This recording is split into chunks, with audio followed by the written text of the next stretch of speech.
The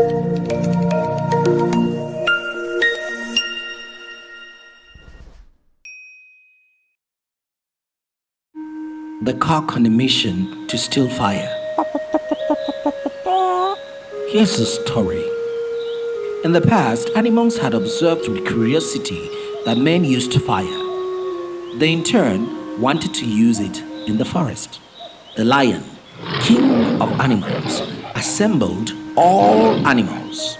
He wanted to designate a brave companion who would conquer the fire among men.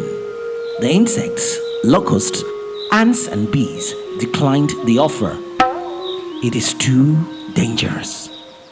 Rats? No thanks. Neither do the animals of the savannah. The elephant found itself too big for such a mission. Finally, the rooster volunteered. Before leaving, he said to his wife, "Listen well to dictate the place where I will sing and come and join me there." He arrived at the village. He often wanted to sing, but fear stopped him. He hid in a corner where a woman came to throw her ashes.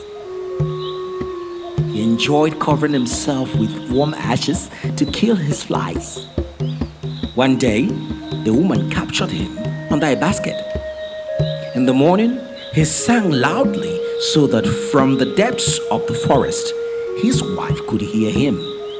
The hen ran to the village. She too was caught. This is how the race of chickens arrived in the land of men and found themselves happy there.